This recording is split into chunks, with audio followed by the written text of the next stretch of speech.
자, 오늘 우리 K증시는 최근 일주일간 열심히 달린 끝에 오늘 피로회복 구간에서 조정이 나왔고요. 어제 모처럼 순매수로 들어왔던 외국인들은 오늘 하루 만에 다시 순매도로 돌아섰습니다. 그래도 오늘 일본이나 홍콩 증시에 비하면 우리 K증시 코스피는 조정폭이 제일 작은, 한마디로 이제 선방을 하긴 했습니다. 그 이유는 바로 어제 공개된 연준 FOMC 회의록에서 모두가 예상했던 대로 트럼프의 관세 정책으로 인한 인플레이션, 여기에 대한 우려가 왕창 담겨 있었기 때문에 뉴욕 증시가 헤맸던 건데, 그럼에도 오늘 우리가 선방한 이유는 조금 이따 말씀드릴게요. 하여튼 심지어 그 트럼프발 인플레이션, 흔히 말하는 트럼플레이션을 빼더라도 연준이 바라본 올해 미국 물가 수준은 작년하고 비슷한, 그러니까 인플레이션 추가 하락은 제한적일 것이라는 이런 표현도 들어있었습니다.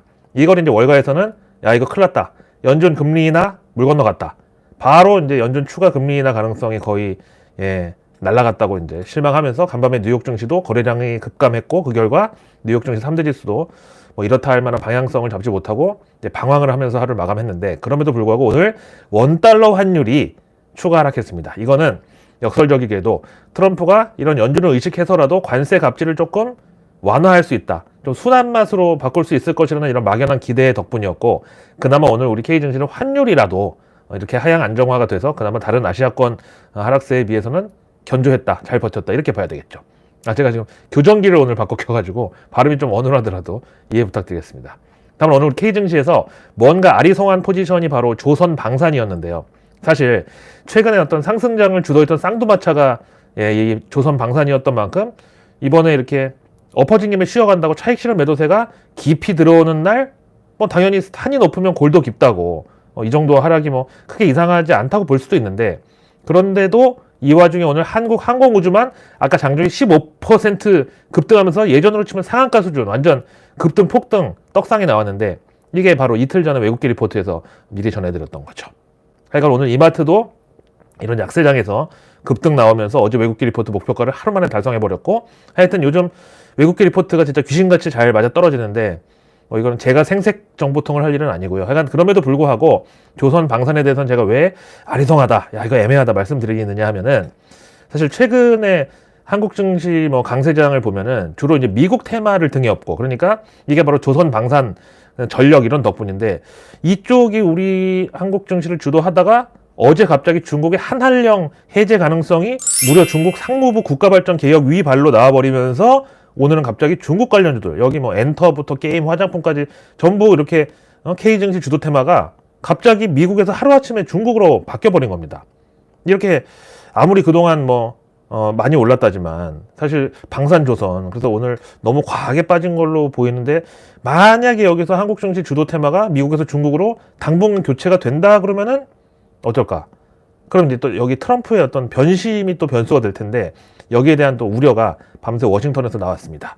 솔직하게 얘기하면 워싱턴과 월가 동시에 지금 걱정에 빠졌는데, 그 둘이 트럼프 리스크에 한 번 더 떨면서 하루를 보냈다. 이유가 뭐냐면 크게 두 가지입니다. 첫째는 트럼프가 미 국방부 예산을 삭감하겠다고 발표했는데, 여기 이제 방산 관련주들 뿐만 아니라 그 펜타곤의 두뇌 역할을 하고 있는 팔란티어 테크놀로지 관련 지출도 대폭 줄일 거라는 우려가 이제 워싱턴에서 월가까지 공유가 되면서, 사실 이 팔란티어 테크놀로지는 그 우리 국내 서학개미 분들도 많이 보유하고 계시지만, 원래 이제 사이버 보안으로 시작해서 지금은 방산 AI라는 어떤 새로운 분야의 강자로 아예 그 장르를 그냥 새로 개척한 게 이 팔란티어 테크놀로지죠. 그래서 이제 주가도 뭐 연간 상승률 380%, 그리고 최근 5년간 상승률은 무려 1118%를 기록하고 있는데, 트럼프가 갑자기 군비를 연간 8% 감축하고 자기 정권 동안에 총 32% 깎을 예정이라고 발표하니까, 이제 기계적으로 이 팔란티어 매출까지 같이 깎이는 거 아니냐. 또 그리고 어떤 양털 깎기식으로,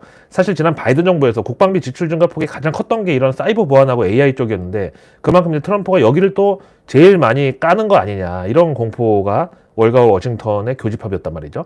그래서 이 팔란티어 주가가 어젯밤 장중에 10% 빠졌고, 오늘 새벽에 마감 후에도 심지어 4% 추가 급락을 해버렸는데, 근데 이제 사실 이 트럼프의 국방비 8% 삭감 발언은 아직 확정은 또 아니고요. 대신에 이제 트럼프가 미 해군의 전력 강화를 위해서 이제 취임하자마자 우리 K조선업을 막 찬양하면서 우리 K조선업의 도움이 반드시 필요하다, 이렇게 이제 또 구애도 했었는데, 그럼 당연히 여기 들어가는 돈을 감축하겠다는 뜻이 아니라 다른 데서 이제 그런 팔란티어 같은 데서 깎이는 게 아니냐, 이제 이런 우려를 우리가 생각해 볼 필요가 있죠. 그래서 이제 오늘 조선 방산이 주가 급락 나온 거는 그동안 오름폭만큼 빠지기도 차익 실현 수요가 많아서 빠졌다. 이렇게 볼 수도 있겠지만 이게 또 트럼프한테 달린 거라고 하면은 또 앞에 말씀드린 대로 이제 중국 테마로 순환매가 돌아가서 그쪽에 돈이 몰린다고 하면 이건 지금 들고 계신 분들은 그럼 어떻게 해야 되냐 좀 걱정이 되시겠죠.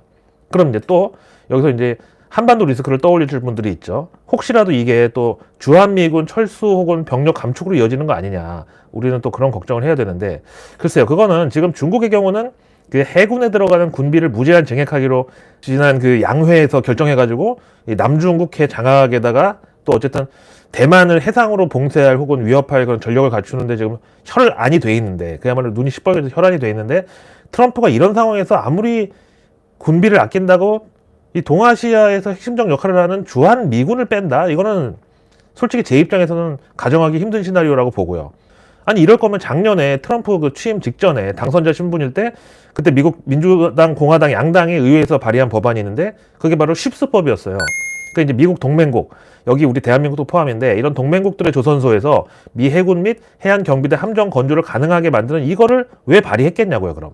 당시 이제 이 쉽스법이 반도체 그 칩스법에만 사람들이 관심 갖고 있어가지고 트럼프가 반도체 보조금 깎냐 안 깎냐 이러던 와중에 사실은 이 쉽스법도 새로 발의가 됐었는데 이게 트럼프 당선 후예요. 이게 이제 지금까지는 그 반스 톨레프슨 수정법에 따라서 원래 미군의 함정은 절대 외국 조선소에서 건조를 해서는 안 된다는 규정이 있었는데 이거를 한 방에 풀어버리는 법안을 이 작년 트럼프 당선 직후에 미 의회에서 그야말로 민주공화 양당이 이제 초당적인 합의하에 개정안을 발의했고 다만 이제 동맹국 조선소라는 게 중국 기업이나 중국의 본사를 둔 다국적 기업이 소유하거나 운영하지 않는다는 사실을 미 해군 참모총장이 반드시 확인하도록 규정이 돼 있다는 거죠. 이 말인즉슨 만약에 우리 조선업체 중에서 그 카카오나 JTBC처럼 중국 자금이 주요 주주로 있는 그런 기업에는 미군 군함 제조를 맡길 수 없다고 이제 볼 수도 있어요. 하여튼 그래서 이제 미 해군의 경우는 전력을 풀로 돌리기 위해서는 355척의 함정이 필요한데 현재 이제 노후 선박 교체 주기 등등 이거 제외하면은 291척만 지금 운영되고 있거든요. 그럼 나머지 64척을 빨리 조달하기 위해서는 미국의 그 낙후된 조선 캐파만으로는 힘들다. 그게 이제 그 쉽스법의 도입 취지였고 이거 관련해서 지금 사실 미국도 또 트럼프도 근데 초긴장 상태일 수밖에 없는 게 바로 지금 이 한반도의 상황인데 해군 전력 보강이 당연히 급하긴 급한데 그렇다고 지금까지는 단 한 번도 미군 함정 건조는 해외로 아웃소싱을 줘본 적이 없는데 이 중에서 가장 의존도가 높은 우리 K조선의 경우 지금 드러난 것만 중국인 유학생이 한국에서 드론과 핸드폰을 이용해서 미 해군 항모 그 시어도 루즈벨트함 촬영한 거랑 또 부산의 군사시설 촬영한 영상하고 또 사진에서 해군 작전사령부 내부의 군사시설 관련 사진만 500장에다가 영상까지 무더기로 적발이 됐죠. 거기다가 북한 보위부에서 국내 민노총 전현직 간부들한테 경기도 화성 평택 일대의 해군 2함대 사령부하고 LNG 저장탱크 배치도 같은 군사 기밀 정보를 수집하라는 지령이 또 검찰 수사에서 적발이 됐고 아니 어떻게 휴전 국가인 대한민국에서 이런 일이 버젓이 지금 일어나고 있는지 저는 도무지 이해를 할 수가 없어요. 이런데도 뭐 요즘 세상에 간첩이 어딨냐는 그런 소리는 진짜 그딴 소리를 하는 놈이야말로 간첩이라고 간주를 해야 돼요 진짜. 그래서 하여튼 미국과 지금 트럼프도 이런 지금 이 한국 상황을 보면서 야 이거 어떻게 해야 되나 자기들도 이제 갸우뚱할 상황인데 그럼 이 상황에서 제일 덕보는 게 어디죠? 그렇습니다. 중국입니다. 그래서 이제 여기 한국 땅에 있는 우리도 이런 걸 보면 지금 놀라움을 넘어서 진짜 기가 막히는데 미국에서 봤을 때는 야 이거 참 우리가 법까지 개정해서 동맹국의 미 해군 전력 보강을 맡기려고 하는 와중에 한국이 지금 이런 상황이라고 거기다 그 코리아라고 하면 진짜 가성비 최고로 다 군함 잘 만드는 그런 게 특징인데 이거 그대로 믿고 가도 되겠냐? 이런 식으로 지금 고민을 하지 않을 수가 없겠고요.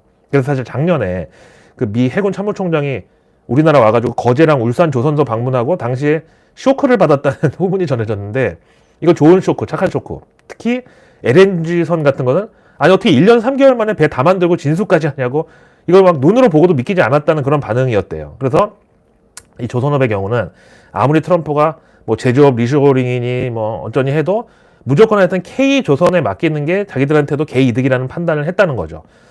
이거 약간 저한테는 데자뷰가 뭐냐면은 예전에 그 경부고속도로 건설할 때 당시에 428km를 우리가 2년 5개월 만에 완공했거든요. 그래서 당시 이제 준공에서 그 소식을 딱 듣고 이제 거기는 대부분이 사막이기 때문에 고속도로를 내려면은 시간이 생명이에요, 거기도. 왜냐면 이제 겨울 되면은 모래바람이 완전히 눈앞을 가려가지고 하여튼 겨울 전후로 빨리빨리 공사가 진척이 되고 진도가 나가야 돼서 이제 속도가 이제 중요한 건데, 그러다가 들어보니까 저기 꼬레아에서 고속도로 428km를 단 29개월 만에 뚫었다는 소문을 듣고 이거 진짜인지 확인해 보려고 시찰단이 한국에 왔어요. 근데 한 번 더 거기서 기절한 게 그 428km가 그냥 그 중동에서 생각하기에는 사막에다 그냥 일직선으로 쭉 까는 고속도로일 줄 알고 왔는데, 와서 보니까 이제 우리 한반도는 전체 국토에서 평지 30%, 산지 70%잖아요. 그래서 그 428km를 그냥 직진으로 뚫은 게 아니라 막상 경부고속도로를 타고 가다 보니까 산 나오면 터널 뚫고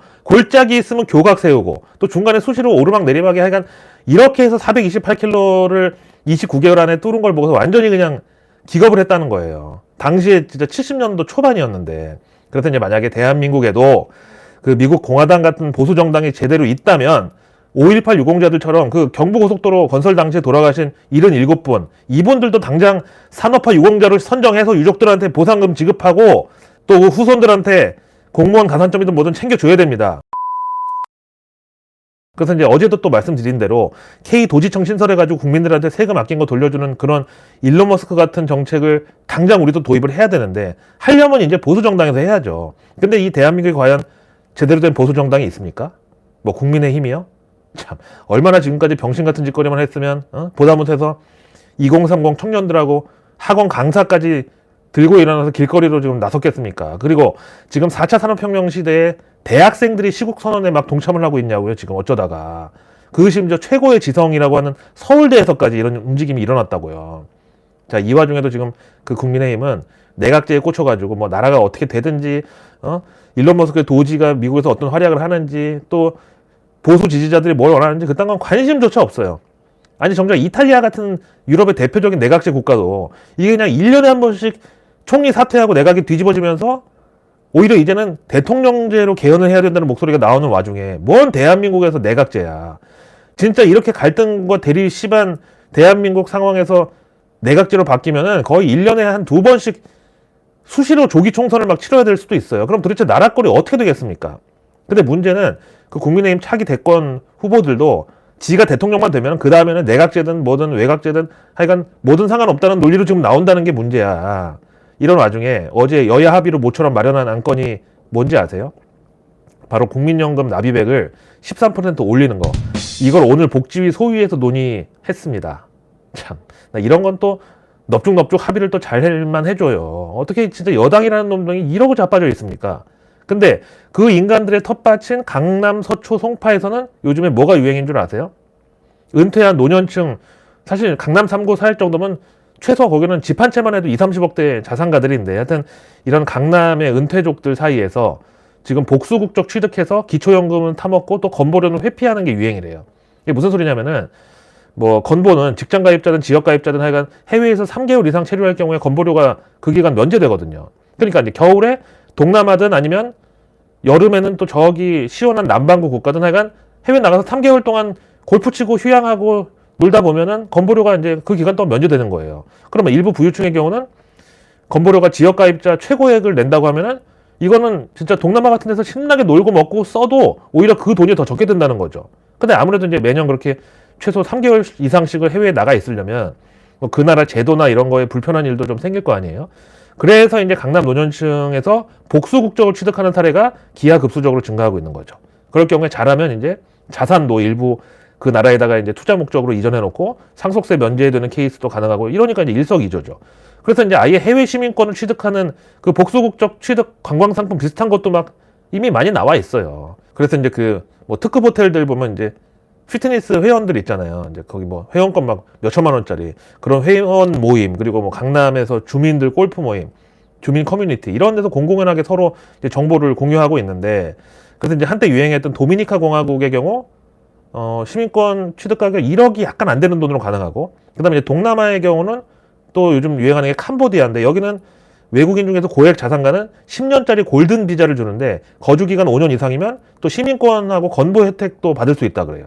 그래서 이런 자산가들은 정작 건보료 낼 돈으로 해외 나가서 장기 체류를 해도 오히려 돈이 덜 든다고 지금 그렇게 회피하고 있고, 또 그 대신 한국에 있는 외국인들은 뭐 의료 쇼핑 천국이라고 해서 이를테면 뭐 자식을 중국 유학생으로 여기 한 명 내보내놓고 건보 가입시킨 다음에 그 가족들 전부 와서 한국에서 치료받고 수술받고 병원 다니고, 그래서 매년 외국인 상대 건보 적자가 거의 천문학적으로 증가하고 있습니다. 이거 다 누구 주머니에서 나가는 겁니까?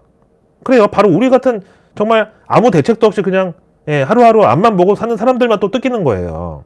아니 당장 저만 해도 병원을 나 1년에 한 4-5번? 아니, 많이 가봤자 한 10번 갈까 말까 하는데 내 건보료하고 또 실손보험 매달 10몇만 원씩 나가는데 이것만 해도 진짜 1년에 소나타 중고차 한 대씩 내가 갖다 바치고 있어. 건보공단에. 근데 이번에 여야 합의로다가 국민연금 납입액을 올리고 나면 그 다음 타자는 바로 건보료죠.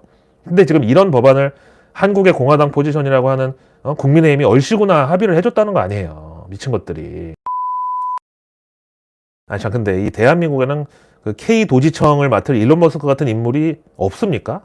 아니요, 충분히 있어요. 학계에도 그 정말 한심한 폴리페서들 말고 진짜 일론 머스크급의 그런 IT 천재들이 대학에도 많이 있어요. 근데 왜 국힘 같은 데랑 연결이 안 되냐?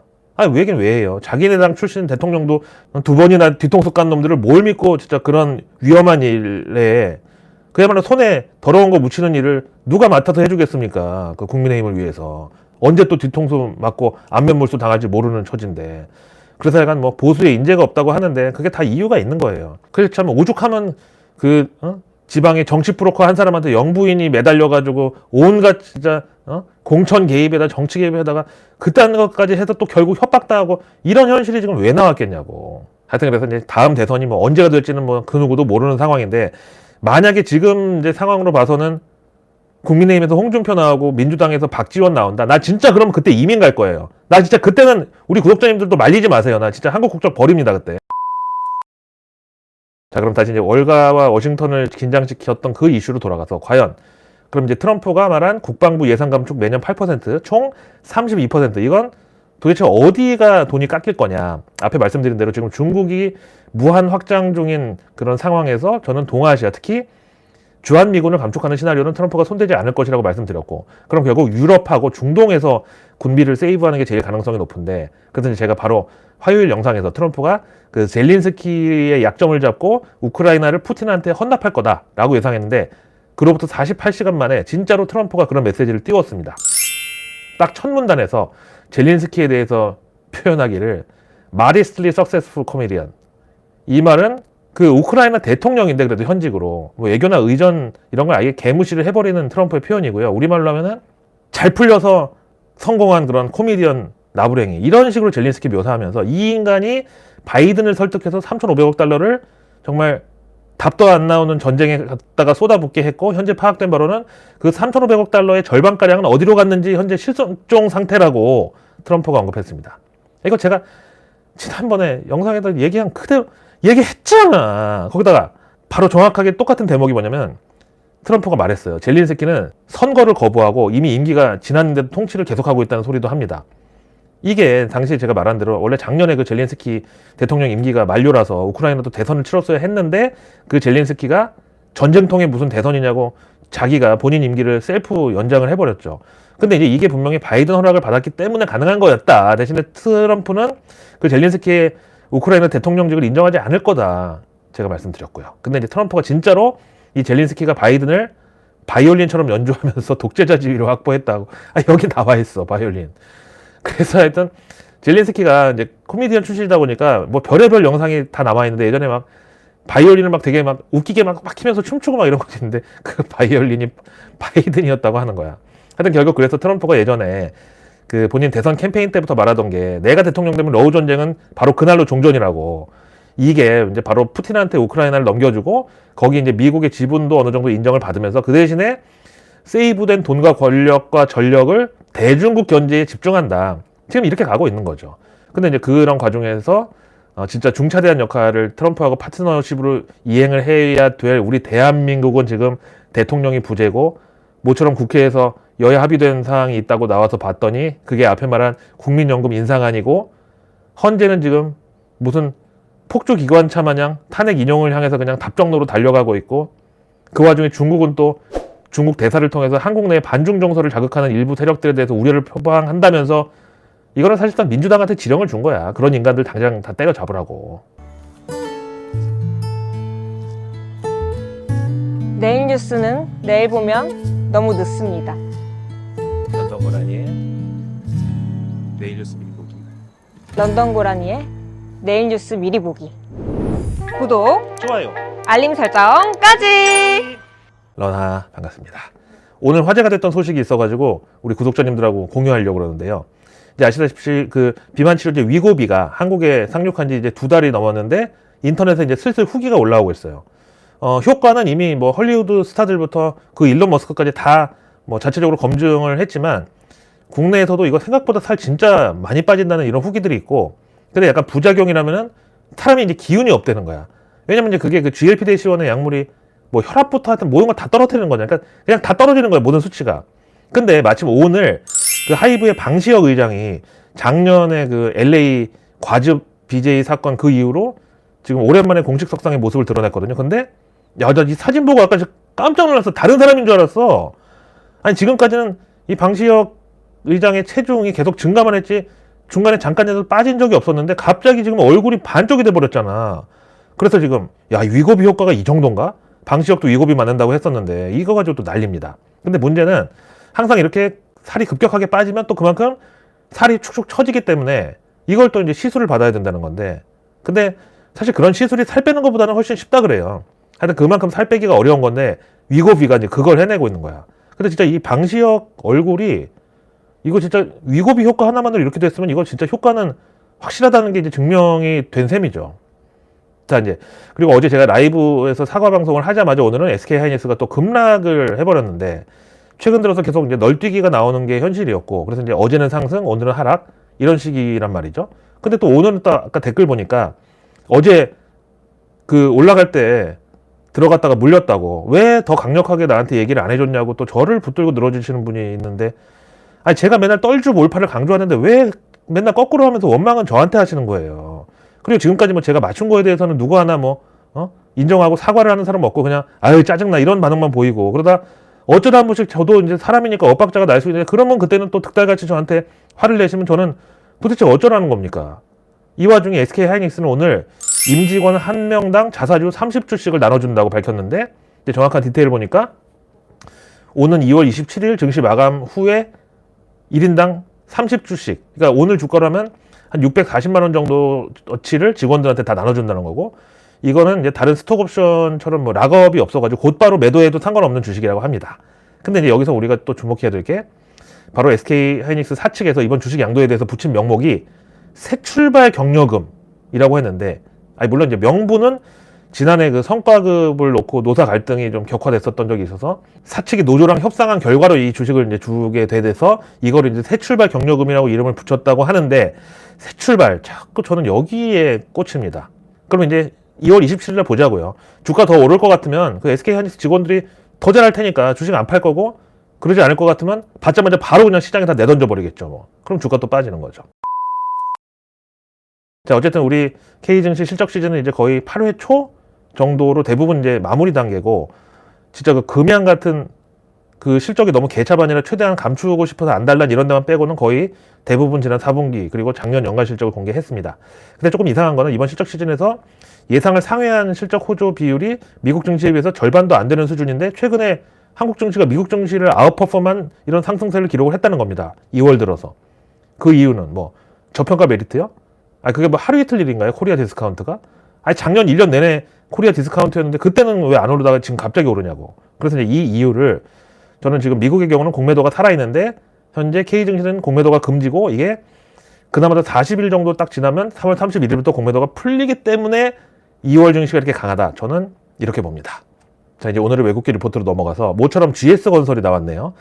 맥커리 증권에서 지난 그 순살 아파트 논란에도 불구하고 국내 주택사업 수익성이 올해 다소 개선될 전망이다. 그래서 저마진 수주 물량의 경우는 작년 72%에서 올해 50%로 감소할 것으로 내다봤고, 대신에 신규 프로젝트 착공이 줄면서 매출 가이던스는 20% 하향 조정한다. 반면에 플랜트 엔지니어링 매출은 증가할 것으로, 특히 사우디 파디힐리 그리고 LG화학의 오로라 프로젝트, 그 다음에 한국 LNG 수입 터미널 사업 등이 주요 성장에 기여할 거다.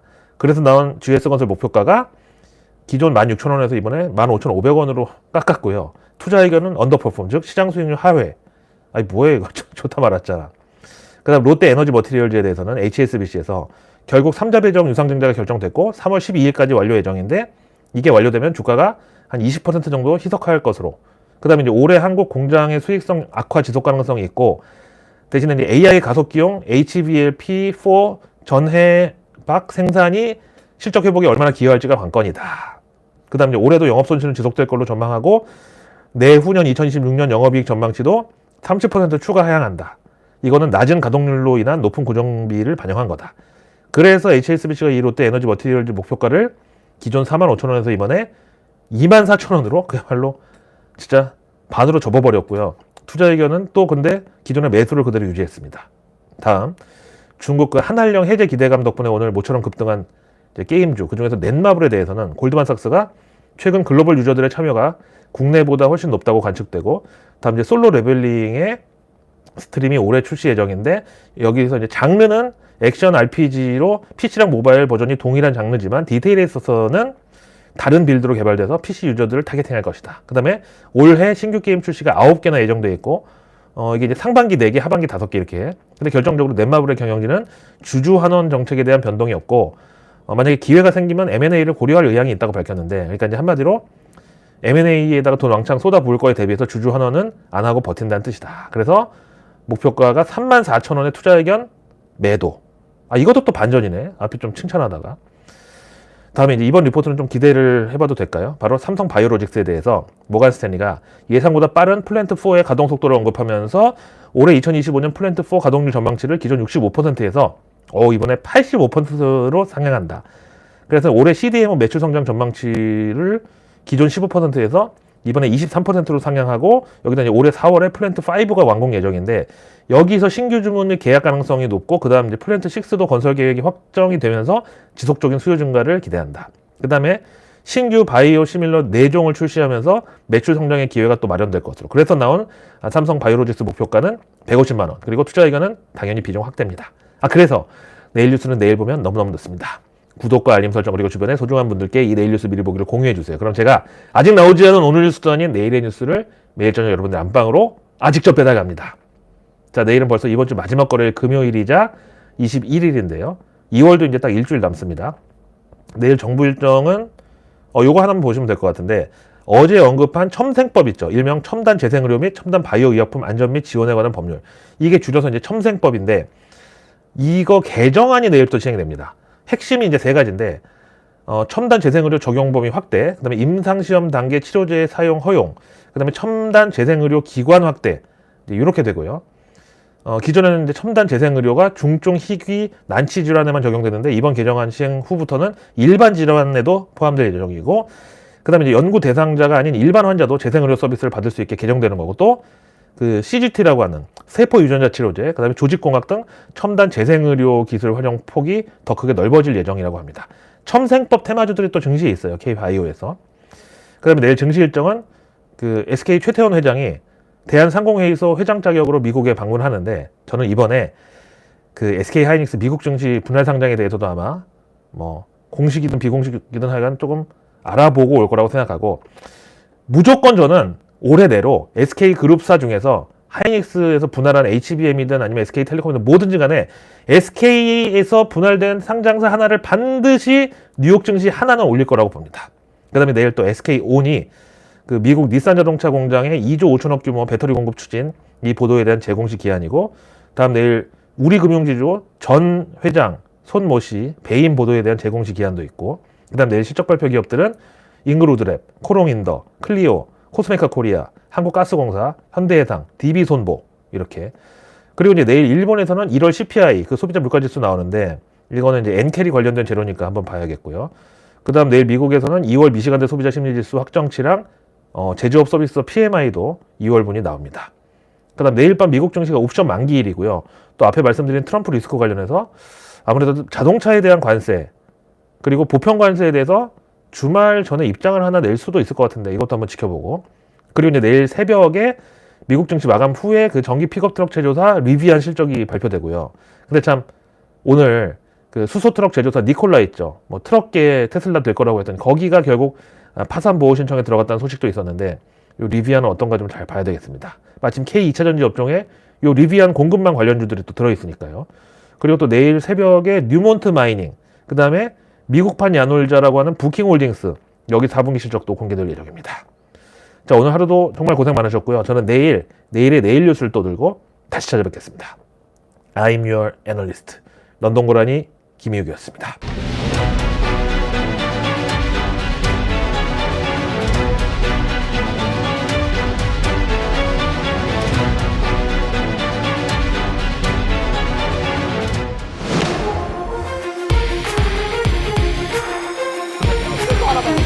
그런 걱정하지 마. 아주 무서운 뉴스다.